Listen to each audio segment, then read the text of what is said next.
Pakung Wadi di bawah wilayah kekuasaan Kerajaan Pajajaran dan merdeka dari Kerajaan Pajajaran sejak tahun 1482 Masehi.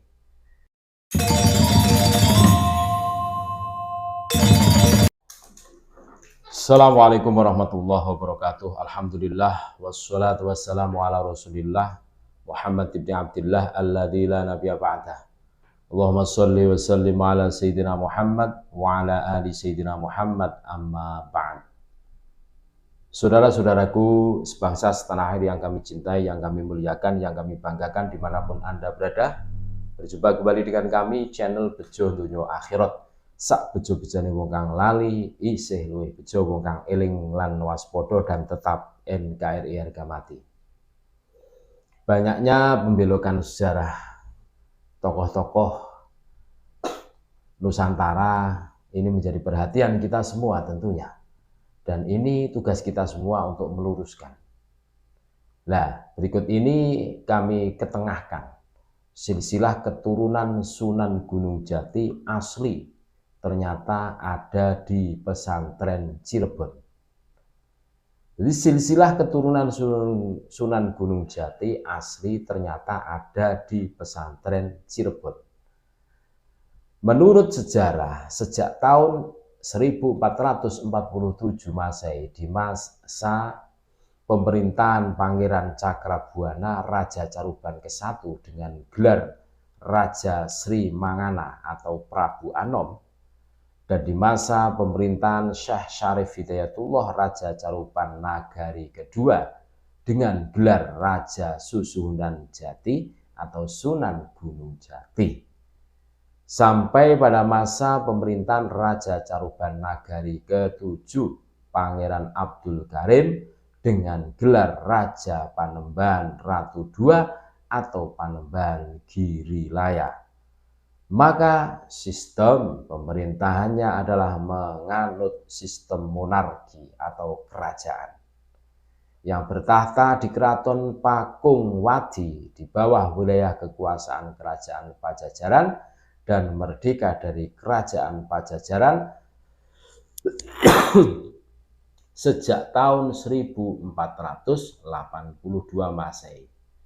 Namun sejak tahun 1667 Masehi, di masa penjajahan Belanda setelah meninggalnya Pangeran Abdul Karim atau Panembahan Ratu II,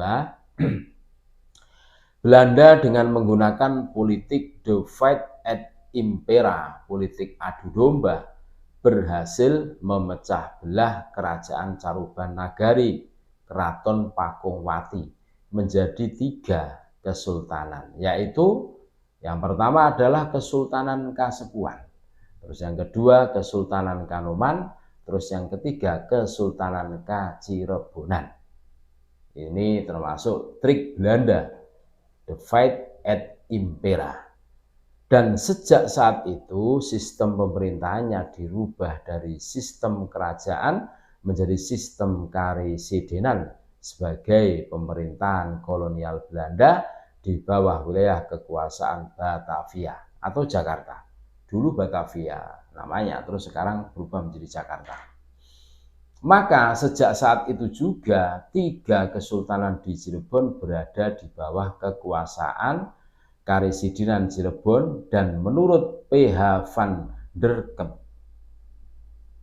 seorang sejarawan Belanda menerangkan bahwa pada tahun 1818 Masehi, Cirebon dipimpin oleh seorang residen yang bernama Servatius.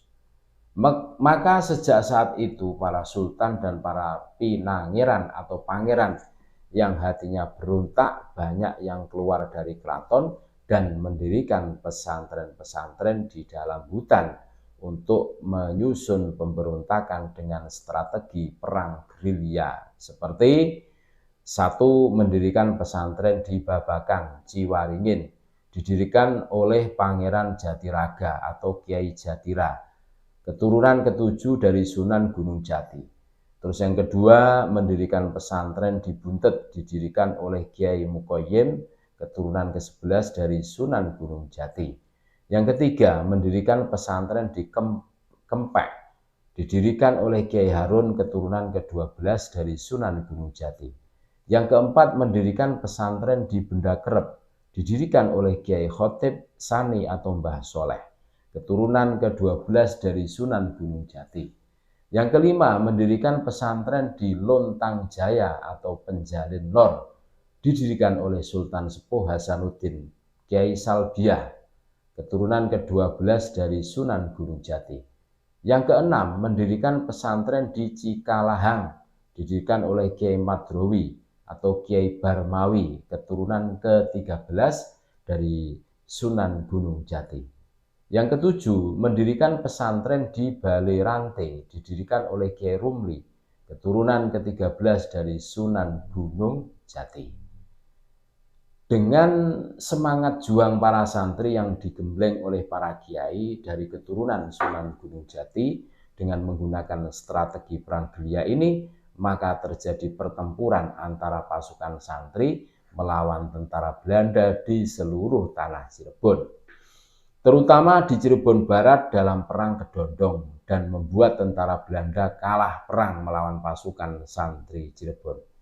Dan setelah Cirebon merdeka, para sultan, para pinangeran, pangeran, dan para kiai terus mendirikan pesantren-pesantren lebih banyak lagi untuk memperbaiki akhlak, keimanan, dan keislaman masyarakat yang telah lama dirusak oleh penjajah Belanda. Di antaranya satu, mendirikan pesantren di Winong, didirikan oleh Kiai Hasbullah, keturunan ke-16 dari Sunan Gunung Jati. Penerusnya adalah Kiai Haji Mustahdi Hasbullah. Yang kedua, mendirikan pesantren Arjawinangun, didirikan oleh Kiai Satori, keturunan ke-15 dari Sunan Gunung Jati. Penerusnya adalah Kiai Haji Ibnu Ubaidillah atau Mang Inu. Yang ketiga, mendirikan pesantren Kiai Fatawi di Kalimati, didirikan oleh Pangeran Caruban Ki Ageng Macan Putih, keturunan ke-16 dari Sunan Gunung Jati. Bukti silsilahnya untuk lebih jelasnya bisa dilihat pada urutan silsilah yang tertera pada gambar. Dan masih banyak lagi pesantren-pesantren yang berdiri yang belum dapat penulis uraikan di sini. Bahkan setelah Indonesia merdeka, banyak berdiri pesantren-pesantren di seluruh tanah Jawa dan seluruh Nusantara. Terima kasih. Salam satu nagari. Sumber https://rajacarubannagari.wordpress.com. Terima kasih. Tetap NKRI harga mati. Assalamualaikum warahmatullahi wabarakatuh.